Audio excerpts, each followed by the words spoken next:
Are at chapter 6.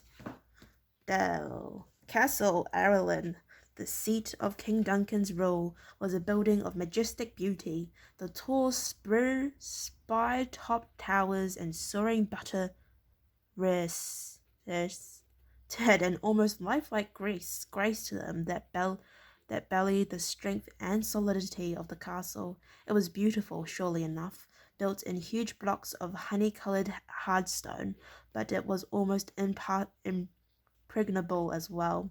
The many high towers gave the castle a sense of light and air and gracefulness, but they also provided the inhabitants with a score of positions from which to pour arrows, rocks, and boiling oil on any attackers who might be unwise enough to assault the walls. The throne room was the heart of the castle, situated inside a series of walls and portcullises and drawbridges, which in the event of a prolonged siege provided defendants with a succession of fallback positions. Like everything else about the castle, the throne room was vast in scale, with a vaulted ceiling that towered high above, and a paved floor finishing in black and dull pink marble squares. The tall windows were glazed with stained glass that glowed brilliantly in the low-angle sunshine of winter. The columns that added immense strength to the walls were grouped and fluted to heighten this illusion of lightness and space in the room. Duncan's throne, a simple affair carved from oak, surrounded with a carving of an oak leaf, dominated the northern wall. At the opposite end, wooden benches and tables were provided for the members of Duncan's cabinet. In between, the room was bare, with room for several hundred countries to stand. Quarters to stand.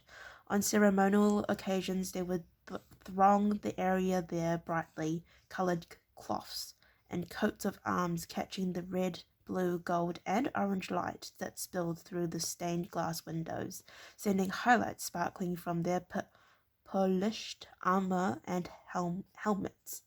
Today, by Duncan's command, there were barely a dozen people present, the minimum number required by law to see justice dispensed. The king faced the task before him with little pleasure, and he wanted as few witnesses as possible present to see what he knew he would have to do. He sat, frowning heavily on the throne, facing straight ahead, his eyes locked on the towering double doors at the other end of the room, his massive broadsword, its pommel carved with the leopard's head that was Duncan's personal insignia, rested in its scabbard. Leaning against the right-hand arm of the throne, Lord Anthony of Spa, Duncan's chamberlain, for the past 15 years, stood to one side of the throne and several steps below it. He looked meaningfully at the king now and cleared his throat apologetically to attract the monarch's attention. Duncan's green eyes swiveled to him, the eyebrows raised in an unspoken question, and the Chamberlain nodded. "It's time, Your Majesty," he said quietly. Short and overweight, Lord Anthony was no warrior. He had no skills at arms at all, and as a consequence, his muscles were soft and untrained. His value was as an administrator. Largely due to his help, the kingdom of Ireland had long been a prosperous and contented realm. Duncan was a popular king and a just one, which wasn't to say that he wasn't a strong ruler, willing and committed to enforcing the laws of the realm, laws that had been laid down and maintained by his predecessors, going back 600 years. And there lay the reason for Duncan's frown and his heavy heart, because today he would have to enforce one of those laws on a man who had been his friend and loyal servant, a man, in fact, to whom Duncan owed everything, a man who twice in the past 2 decades had been instrumental in saving Ireland from the dark threat of defeat and enslavement at the hands of a madman. Lord Anthony shifted restlessly. Duncan saw the movement and waved one hand in a defeated gesture. "Very well," he said. "Let's have done with this business."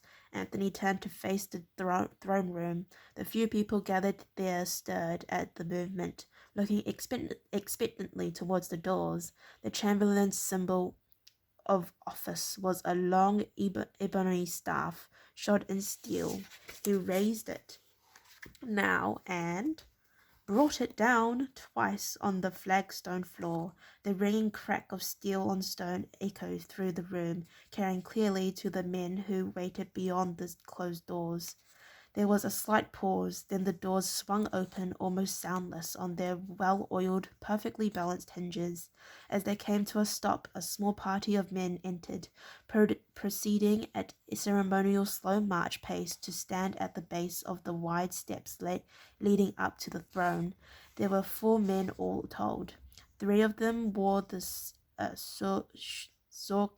surcoats, mail, and helmets of the King's Watch. The 4th was a small figure, clad in nondescript green and dull grey clothes. He was bare-handed, and his hair was a paper and salt grey, shaggy and badly cut. He marched between the 2 leading men of his guard, the 3rd bringing up the rear but directly behind him. The small man's face was matted with dried blood, Duncan saw, and there was an ugly bruise on his upper left cheek that all but closed the eye above it. "Holt," he said before he could stop himself. "Are you all right?" Holt's gaze rose now to meet his. For a brief moment Duncan thought he saw an uncomfortable depth of sadness there. Then the moment was gone, and there was nothing in those dark eyes but fierce resolve and a hint of mockery. "I'm as well as can be expected, Your Majesty," he said dryly. Lord Anthony reacted as if stung by a wasp. "Hold your tongue, prisoner," he snapped. At his words, the corporal standing beside Holt raised one hand to strike the prisoner, but before the blow could be launched, Duncan half rose from his thrones. "That's enough," his voice cracked out in the near empty room. The corporal lowered his hands, a little shamefaced. It occurred to Duncan that nobody present was enjoying the scene. Holt was too well known and too well respected a figure in the kingdom. He hesitated, knowing what he must do next, but hating to do it. "Shall I read the charges, Your Majesty?" Lord Anthony asked. It was actually up to Duncan to tell him to do that. Instead, the king waved one hand in reluctant acquiescence. Yes, go ahead if you must," he muttered, then regretted it as Anthony looked at him, a wounded expression on his face. After all, Duncan realized, Anthony didn't want to do this either. Duncan shrugged apologetically. "I'm sorry, Lord Anthony. Please read the charges." Anthony cleared his throat uncomfortably at that. It was bad enough that the king had abandoned the formal procedure, but infinitely more embarrassing to the Chamberlain was the fact that the king now saw fit to apologize to him. "The prisoner Holt, a ranger in Your Majesty forces carrying the king's commission, and a bearer of the silver oak leaf, was heard to scandalize the king's personage, his birthing, and his parentage, Your Majesty," he said. From the small knot of official witnesses, an almost inaudible sigh carried clearly to the 2 men on the throne platform. Duncan glanced up, looking for the source. It could have been Baron Harold, Lord of Castle Redmond and ruler of the fief Holt was commissioned to serve, or possibly Crowley, commandant of the Ranger Corps. The 2 men were Holt's oldest friends.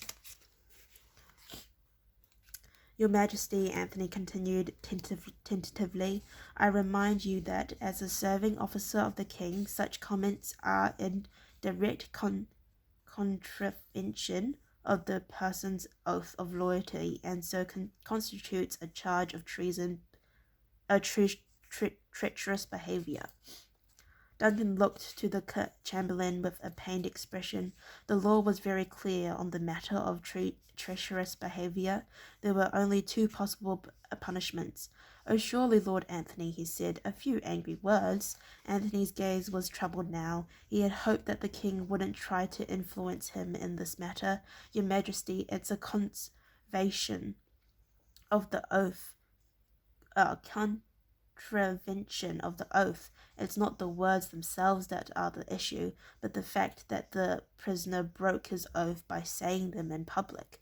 The law is clear on the matter." He looked at Holt and spread his hands in a helpless gesture. A slight smile touched the ranger's battered features. "And you'd be breaking yours, Lord Anthony, by not informing the king so," Holt said. This time Anthony didn't order him to remain silent. Unhappily, he nodded his agreement. Holt was right. He had created an intolerable situation for everyone with his ridiculous drunken behavior.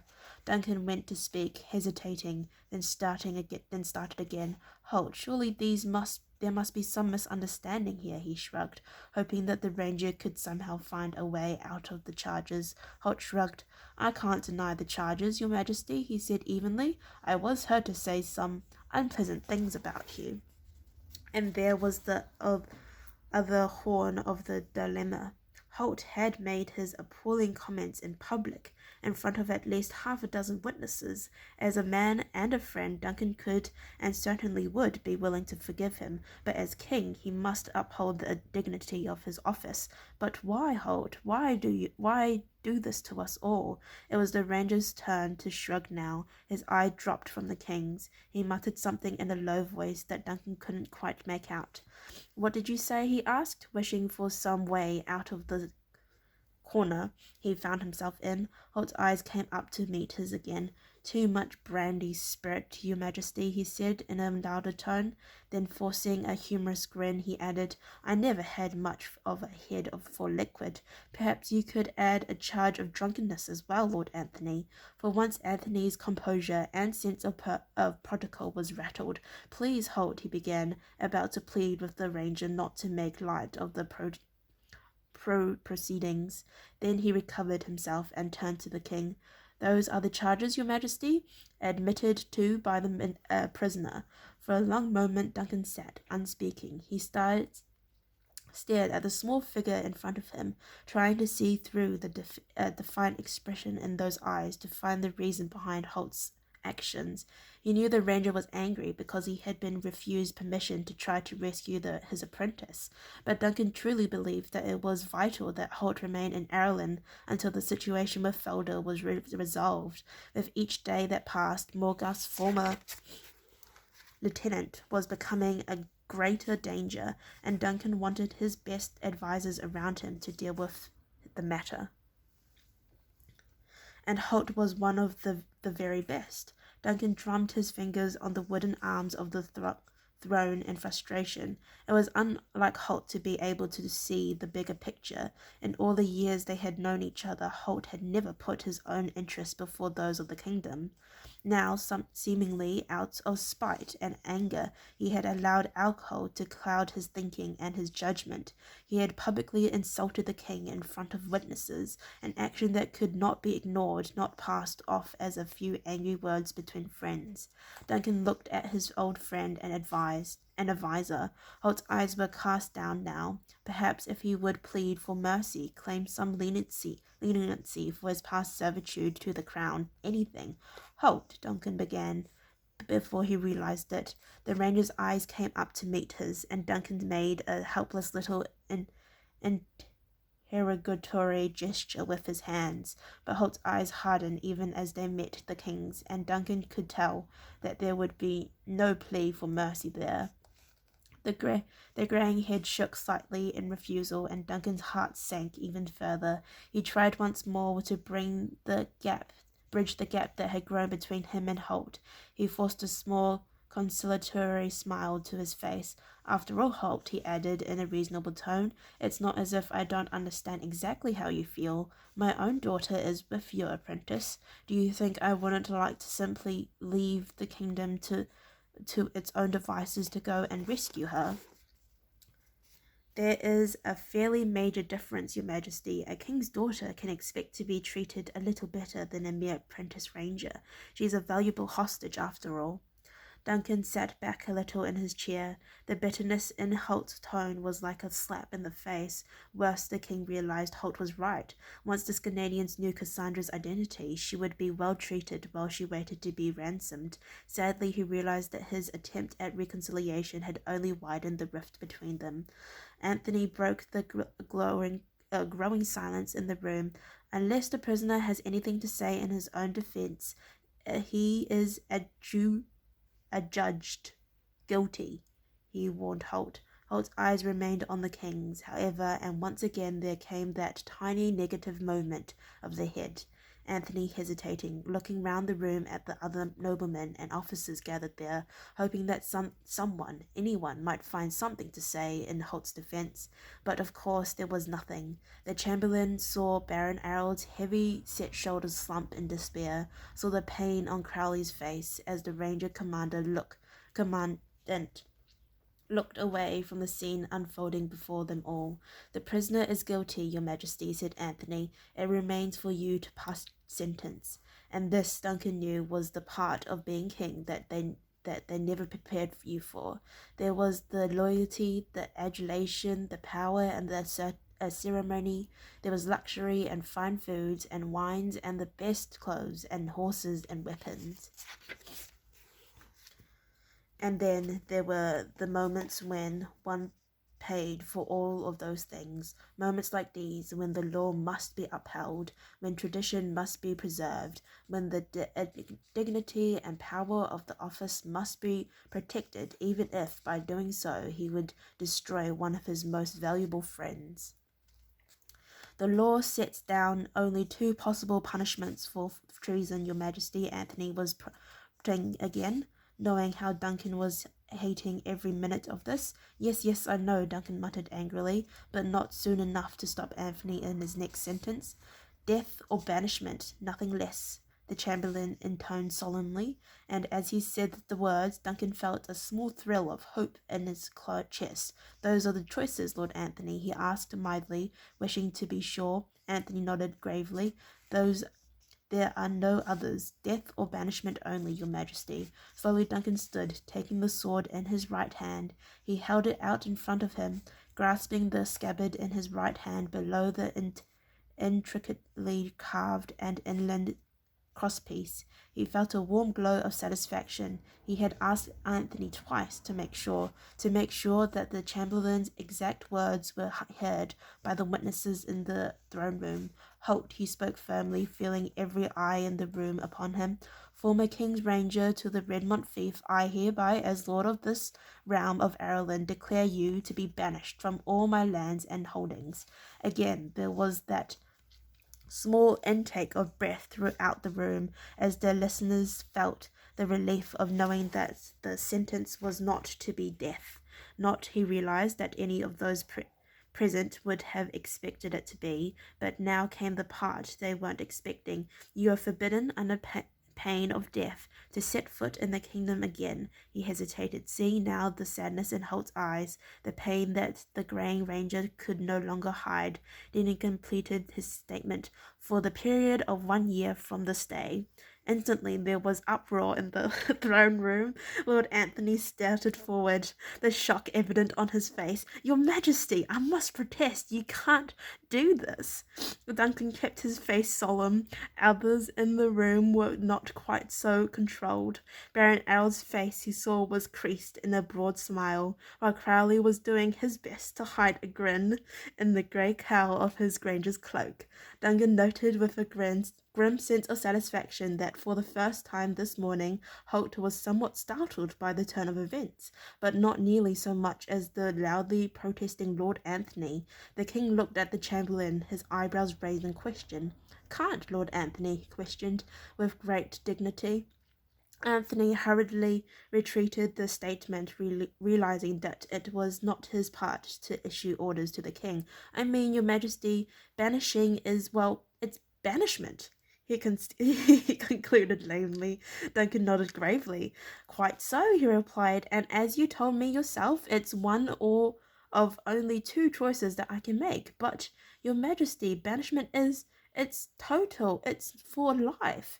Anthony protested. His face was red with embarrassment. He bore Holt no ill feeling. In fact, up until the ranger had been arrested for scandalizing the king's reputation, Anthony had felt a distinct admiration for him, but it was his job, after all, to advise the king to matters of law and propriety. The law stipulates that specifically, does it? Duncan asked now, and Anthony shook his head and made a helpless gesture with his hands, very nearly losing his grip on his staff of office in this process. Well, not specifically. No, it doesn't need to. It doesn't need to. Banishment has always been for life. It's tradition, he added, finding the words he was looking for. Exactly, replied Duncan, and tradition is not law. But Anthony began, then found himself wondering why he was protesting so much. Duncan had, after all, found a way to punish Holt, but at the same time to leave that punishment with mercy. The king saw the hesitation and took the initiative. The matter is settled. Banished. Banished. Prisoner for 12 months. You have 48 hours to leave the borders of Ireland. Duncan's gaze met Holt's one last time. The ranger's head inclined slightly in a mark of respect and gratitude to his king. Duncan sighed. He had no idea why Holt had forced this situation upon them all. Perhaps sometime after the next year had passed, he might find out. Suddenly he felt a welling up of distaste for the whole matter. He shoved the scabbard sword through his belt. This matter is completed, he told those assembled. The court is closed. He turned and left the throne room, exiting through a small anteroom on the left. Anthony surveyed those assembled and shrugged his shoulders. The king has spoken, he said, his tones suggesting how overwhelmed he was by the whole thing. The prisoner is banished for 12 month. Escort took him away, and so saying, he followed the king out of the throne room. Okay, well, thank you for listening to me read chapter 6. If you'd like to listen to me read chapter 7, then please stay posted, and I'll see you next time. Bye-bye.